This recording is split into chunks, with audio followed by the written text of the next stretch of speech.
तर या प्रकरणी एक विशेष बातमी पाहूया। मुंबईच्या पवईमध्ये काल भयावह पोलीस नाट्य झालं।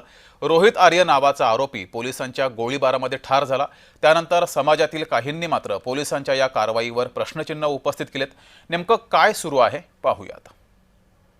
पूर्व मुंबईतलं पवई उपनगर परिसर तसा शांत आणि काहीसा उच्चभ्रू सुद्धा, रहिवासी आणि व्यावसायिक इमारतींनी भरलेला।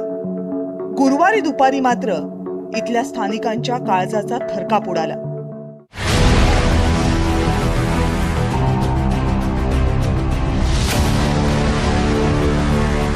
रा स्टुडिओ नावाच्या जागेमध्ये एका माथे फिरून तब्बल 17 लहान मुलं आणि एका ज्येष्ठ नागरिक महिलेला ओलीस ठेवलं।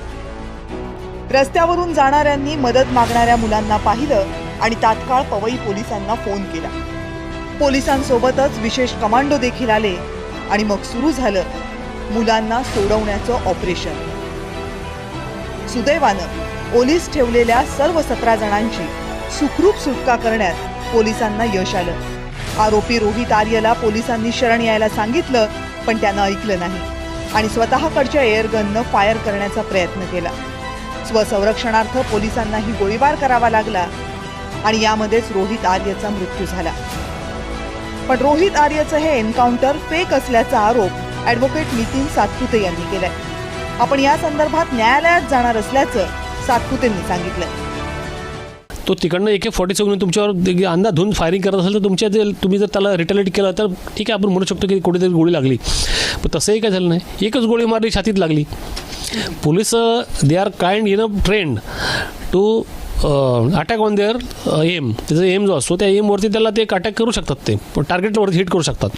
मग तसं काय झालं का, तर छातीतून नेम धरला तर पायावर नेमका नाही धरला। बरं, पायाला असं झालं की पहिले तुम्ही प्रयत्न केले, पायाला ते 20 फायर झाले, हाताला केले ते 20 फायर झाले, इकडे तिकडे लागले आणि मग ते नंतर लागली गोळी। तसं काय 20 फायरची केस नाही आहे, वॉलवरती कुठेही तशा गोळ्या नाही आहेत।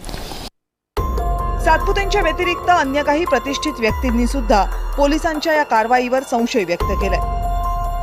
या सगळ्यांनी उपस्थित केलेले सवाल काय आहेत बघूयात। ओलीस ठेवलेल्या मुलांच्या सुटकेनंतर चकमक का झाली? बंदुकीची गोळी मारण्याऐवजी पोलिसांकडे इतर कोणताही पर्याय नव्हता का? रोहित आर्यच्या छातीमध्ये गोळी का मारली? रोहित आर्यच्या पायावर किंवा हातावर गोळी मारणं पोलिसांना शक्य नव्हतं? रोहित आर्य हा एकटा असल्यामुळं त्याला ताब्यात घेणं शक्य नव्हतं?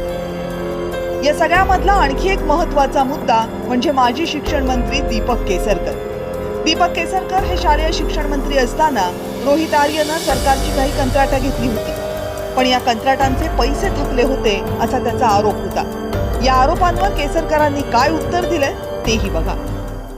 माझ्या शालेय शिक्षण मंत्री पदाच्या खात्यात घडलेली असली तरी त्यांना याच्यापूर्वी 3-4 वेळा तर आम्ही मदत केलेली आहे। त्याच्यासाठी बजेट प्रोव्हिजन केली। त्यांनी वेगळी वेबसाईट निर्माण करून जर मुलांकडून पैसे स्वीकारले नसते तर पुढे काहीच कॉम्प्लिकेशन निर्माण झाले नसते। त्याच्यामुळे हे सगळं रेकॉर्डवर आहे, तर त्याच्यावर ते अंडरटेकिंग देणं किंवा ते पैसे परत करणं आणि आपलं बिल घेणं। सरकारकडून रोहित आर्यचे पैसे थकले असण्याची शक्यता नाकारता येत नाही, पण त्यामुळं मुलांना असं ओलीस ठेवणं हा उपाय असू शकत नाही। 17 मुलांचा जीव धोक्यात घालण्याचं समर्थन कुणीही करणार नाही, पण प्रश्न आहे एन्काउंटरच्या सत्यतेचं। या एन्काउंटरचं सत्य कोर्टात समोर येईल का याकडेच लक्ष आहे। ब्युरो रिपोर्ट, जय महाराष्ट्र।